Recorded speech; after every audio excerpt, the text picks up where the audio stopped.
So thank you to Marianne for leading on Thursday. Pasahara was great.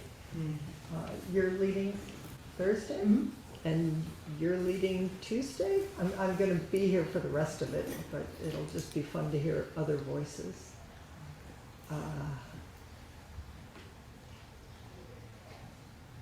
May 26th is an all-day sit. This coming Sunday is Sit for Democracy in Oakland. That's hybrid, so you're all welcome, in person or online. Just make sure you vote. No, please.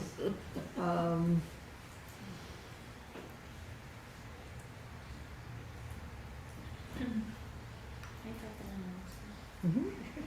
Just wanted to say, the Dawn Rio practice is this Saturday at 10 o'clock. If you have any questions, just ask me. Okay. Oh, and precepts tonight. Afterwards, 6:45 to 7:45, and it's the same link. So we've been working with Breathe, You Are Alive, the Sutra on the Full Awareness of Breathing, Thich Nhat Hanh, the Anapanasati Sutta.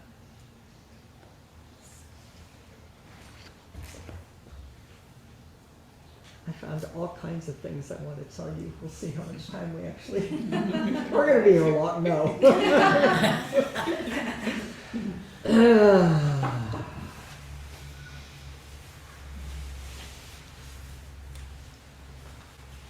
So the Anapanasati Sutta, I can never say it. It always feels like a tongue twister to me.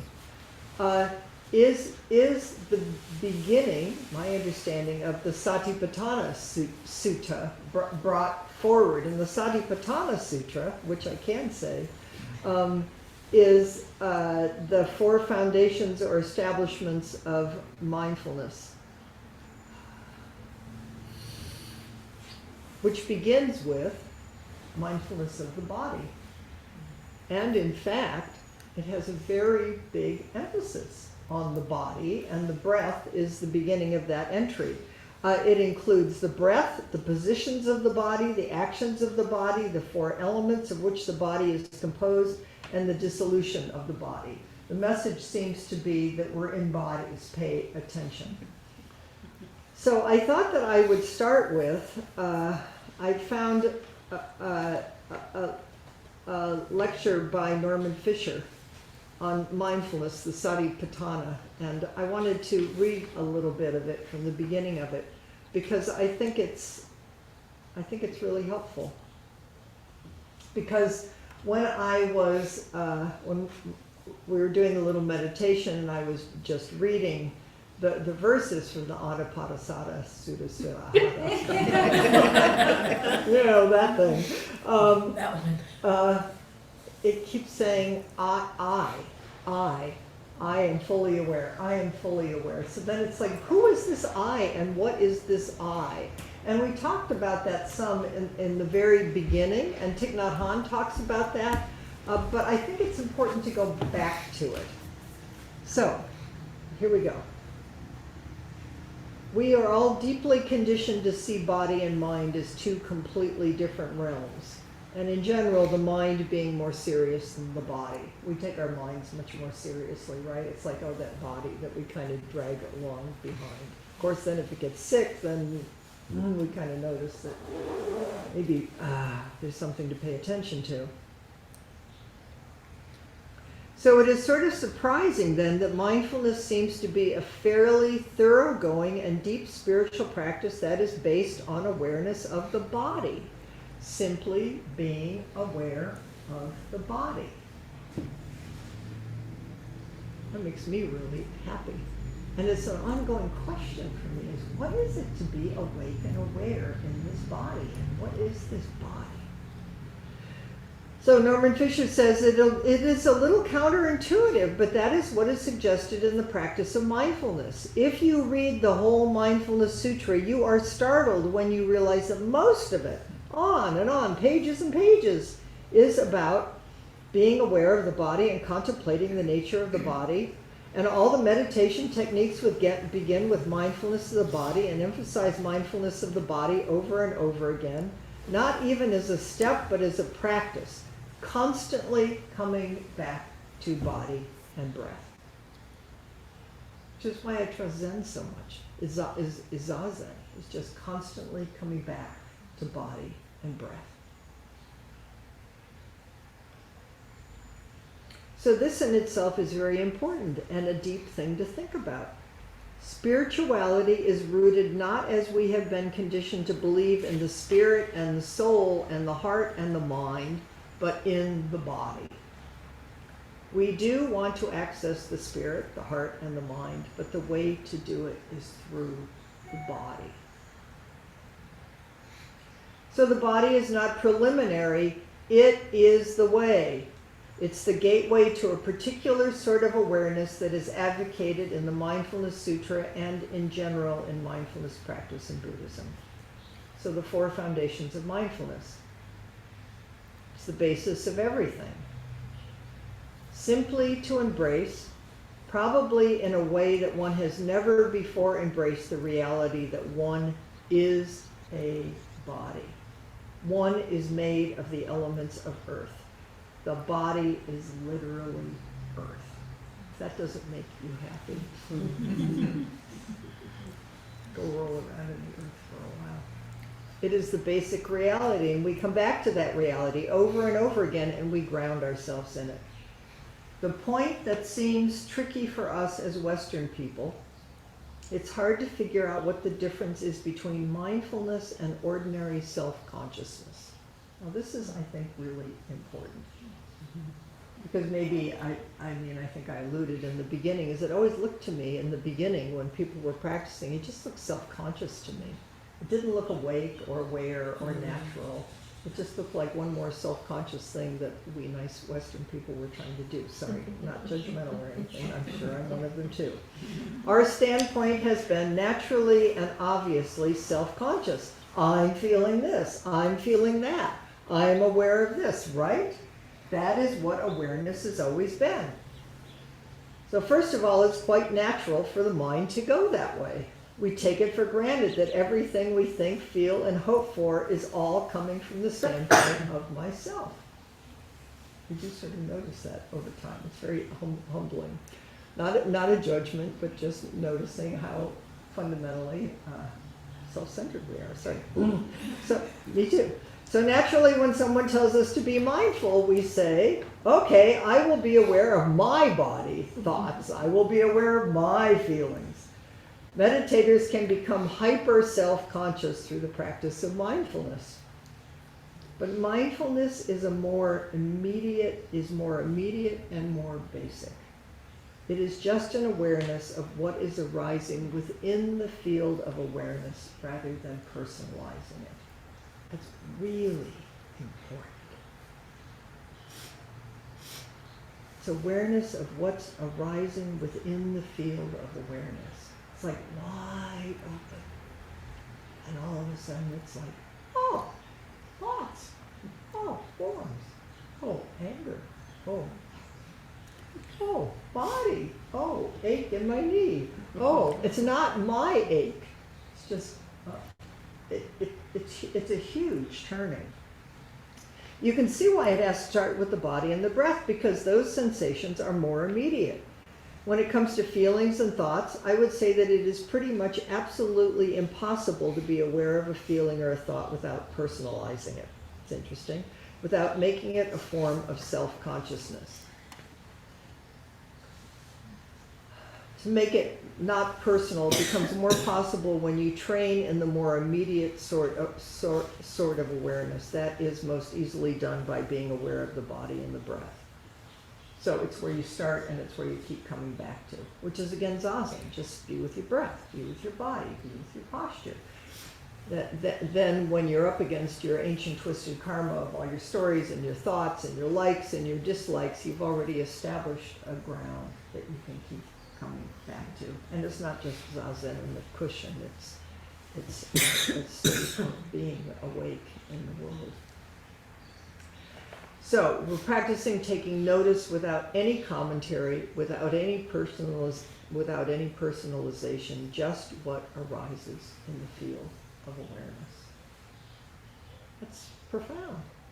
That already is the whole world upside down. Same world and completely upside down. Okay, so now I'm going to do a little going backwards, just of the Anapadasati Sutta, but I also brought Transformation and Healing, the Sutra on the Four Establishments of Mindfulness from Thich Nhat, which is a wonderful book, and I would highly recommend it, and at some point we'll go back to it and I'll do some more with it. So the preliminary is just being conscious of breath. Breathing in, I know I'm breathing in. That's all. Pretty simple. Or just breathing in. Breathing out, I know I am breathing out. Just putting our whole mind into breathing, giving ourselves fully to breathing. Thoughts come? Breathing in. You're not denying them, you're not repressing them, but just breathing in. Breathing out. Or as Thich Nhat Hanh shortens it to deep and slow.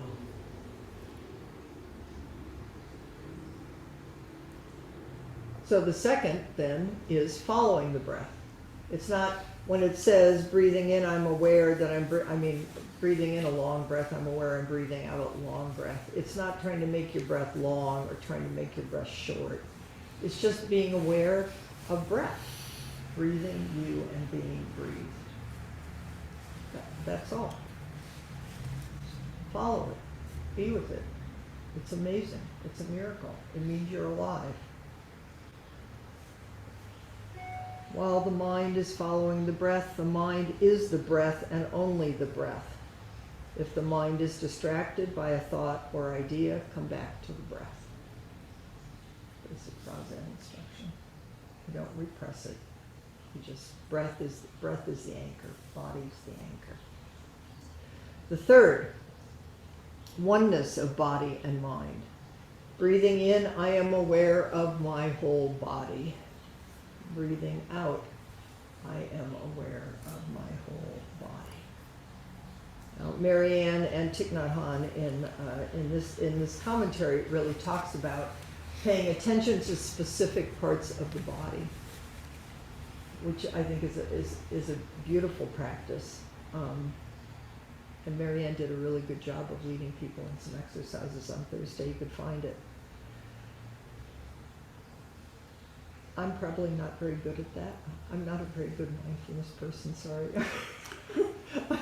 I'm more a Zen person, which isn't an unconscious person, but I just take total delight. It's like, of course I'm in a body, and of course I pay attention to my body parts, but the thing which I find most joy in just being aware of whole body. There's something about breath, body. So harmonizing body and breath, aware of the physical body, aware of breath in the belly, but not forcing it down there or making it be something. It's just a way to ground, to feel the waves. It's very sensation. It's very ephemeral, actually. So we use the breath to bring the body and mind together. And the object of concentration is simultaneously the body and the mind and the breath. And the more you practice it, the more available it is. And it has a quality of being awake, but not hyper awake. It just feels like being alive is what it feels like. Now, we should also say, I will certainly confess that I spend a lot of time not being awake and aware in my body. I spend a lot of time in my head and following my stories, but it does change. It's like the foreground can be loud, but for lack of better words, the background, the 10 directions the 360 degrees above, below, and all around. It's accessible. So when you come back, take the backward step. There's more spaciousness, there's more, less obsession, or more possibility that something different could happen in our stream of karmic patterning. And as Thich Nhat says, when breath and body are one, wounds in our hearts, minds, and bodies begin to heal. And there's something in this process that's inherently healing, because everything is its inherent Buddha nature is healing and whole. So the more we come back, it doesn't mean you don't have to sometimes, therapy can be enormously helpful in places, or different kinds of practices, but this is inherently a healing practice. And it not only heals us, it heals the whole world. I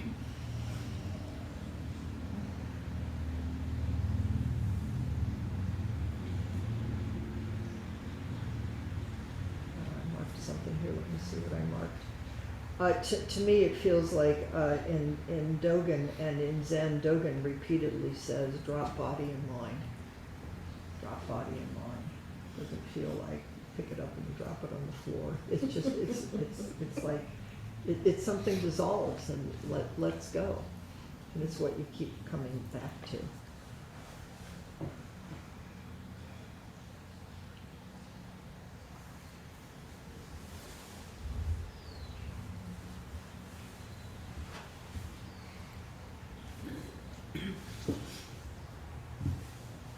Well, I marked the page for me. Who knows what I was marking.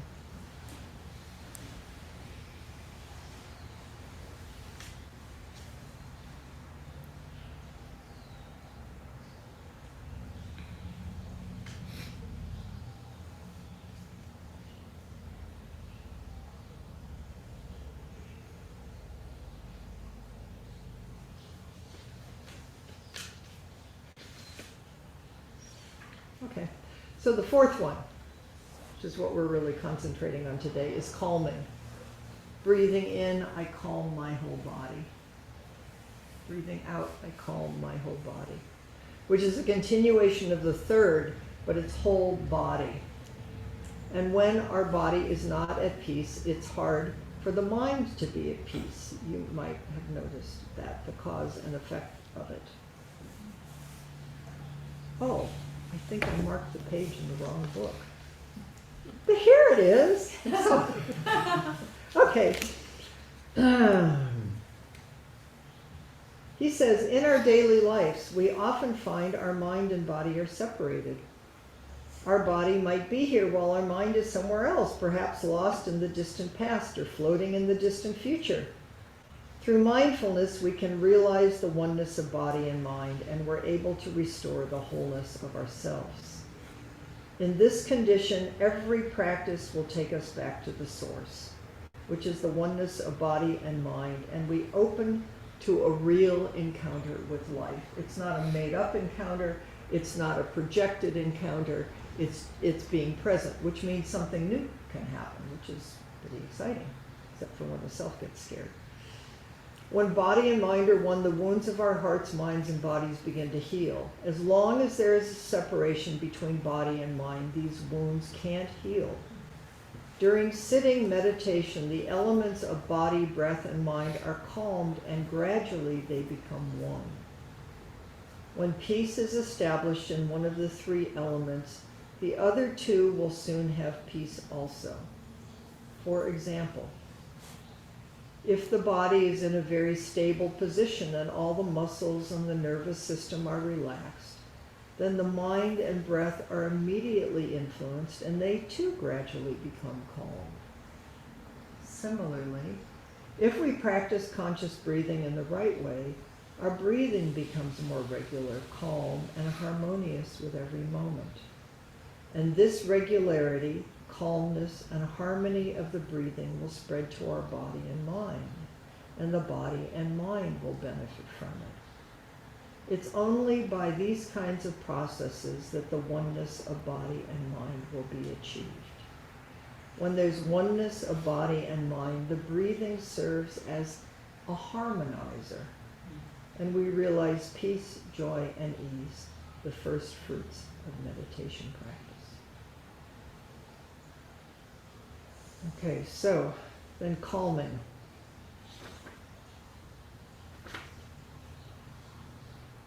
This exercise is a continuation of the third and uses the breath to realize peace and calm in our whole body. When our body is not at peace, it's hard for our mind to be at peace. Therefore, we should use our breathing to help the functions of our body be smooth and peaceful. Our in-breath and out-breaths should flow smoothly and lightly. It's kind of a nice description, isn't it? It's like, you know, there's a natural kind of ease that happens. When our breath is harmonious, our body is also. Our breath needs to be light and even and not audible. It should flow smoothly like a small stream of water running down fine sand into the ocean. The more subtle our breath is, the more peaceful our body and mind will be. When we breathe in, we can feel the breath entering our body and calming all the cells of our body. When we breathe out, we can feel the exhalation taking with it all of our tiredness, irritation, and anxiety. Here's a little gata. Breathing in, I calm my body. Breathing out, I smile. Dwelling in the present moment, I know this is a wonderful moment. The essence of meditation is to come back to dwell in the present moment and to observe what is happening in the present moment. So my experience is, it begins with I'm aware of my body, breathing in and breathing out. I'm aware of breath in my belly. But it does begin to feel like there's this breath body that doesn't have any beginning or any end. Although I certainly have the sense of, well, there's still a me, and it's part of the joy of doing longer retreats too, because you really get to taste it in a longer retreat, and then when it opens, you come back to it more easily. It's more readily there for you. But I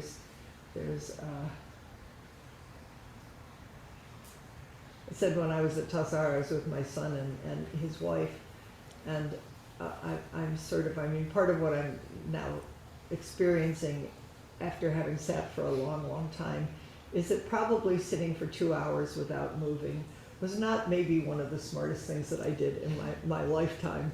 And she said, "Why would you do it?" And I said, "Because it made me so happy." And I still love it, but I'm going to do it. But please take good care of your body. And she said, "Oh, it's like the breeze in your hair." So you don't have to sit for 2 hours without moving, but doing a longer retreat, doing regular sitting every day, there is this feeling of a kind of, and Debbie's going to bring that forward more on Thursday, a kind of joy that happens. That right in the midst of no matter how crazy, how hard, whatever, there's this upright Buddha presence, just breathing in and breathing out. And I think you all have some taste of that. Okay. So now, we're going to have time to do something. I want to, because I think this is such an unusual, this is so counterintuitive to what we, I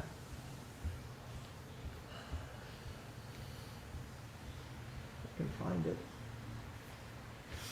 Right book, right page. Can't count. Where did it go? Maybe it's in here.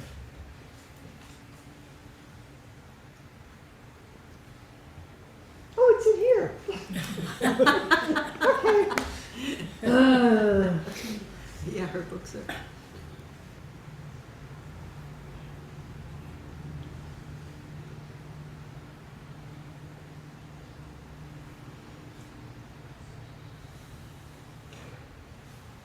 Being able to come back to the body, be able to come back to calm, is called being an island within ourselves that we can take refuge. It is an island of peace, confidence, solidity, love, and freedom. Be an island within yourself. You don't have to look for it elsewhere. Mindful breathing helps you go back to that precious island within so that you can experience the foundation of your being. When you find yourself in a dangerous or difficult situation, or when you feel like you are losing yourself, mindful breathing helps you go back to the island of self. This isn't self-centered. It's an island of self. It's like, what is it? Our practice is based on the insight that mindfulness is the energy of the Buddha that is within us. To be mindful means to be here, fully present with body and mind united, not in a state of dispersion. Mindfulness is the energy we generate in mindful walking, mindful breathing, sitting, and even washing dishes.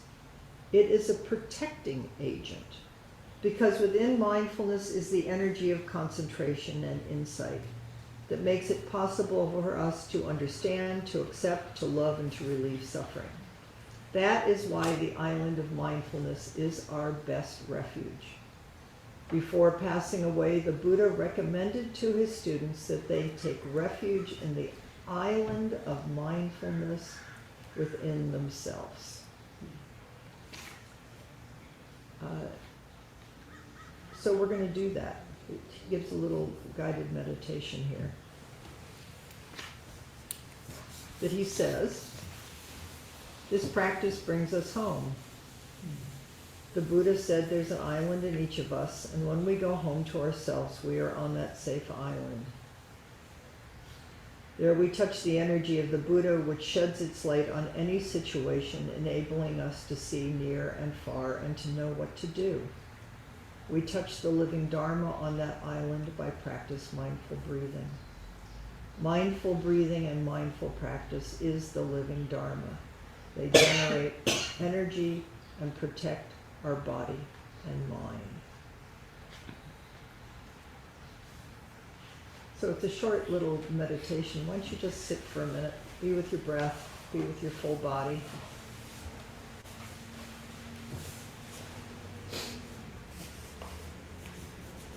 He says, please cherish this practice. It has saved many lives. It is a Dharma treasure. You can even memorize this gatha we're about to practice with. Practice while you're driving, making breakfast, or having lunch. You can practice arriving, being at home, and feel as if you were surrounded by the Sangha, or absorbing its energy. You are producing energy and offering it to the Sangha of all beings at the same time.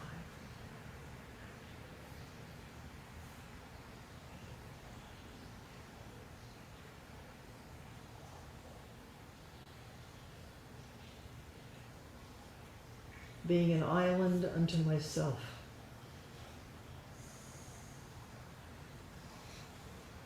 As an island unto myself.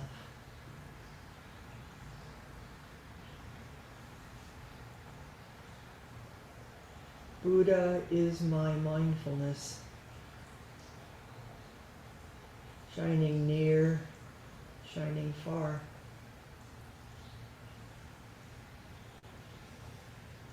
Dharma is my breathing, guarding body and mind. I am free.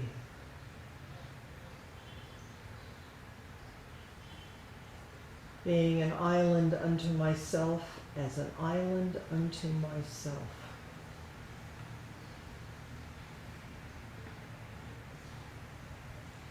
Sangha is my skandhas working in harmony. taking refuge in myself, coming back to myself, I am free.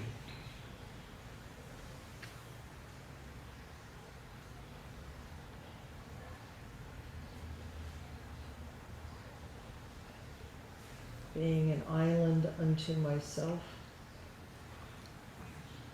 as an island unto myself. Taking refuge in myself, coming back to myself, I am free.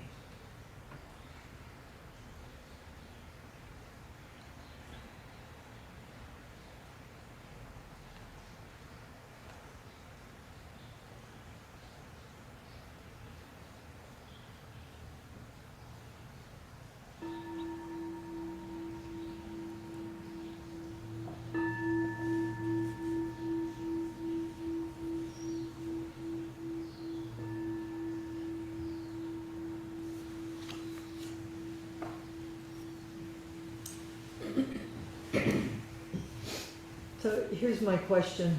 I mean, whatever you want to talk about, maybe groups of 3. You'll have 10, 13 minutes, something like that. What is it to be an island unto yourself? What is to take refuge in yourself? That's not your egocentric self. I mean, we all kind of know how to do that, maybe or have some awareness of how we withdraw or whatever we do. But what is it to be an island unto myself, as an island unto myself, taking refuge in myself and coming back to myself? What is the freedom of this? I mean, just to explore it. You don't have to know, but just explore it together. Okay? Okay. So groups of 3, and I'll put you guys in groups of 1.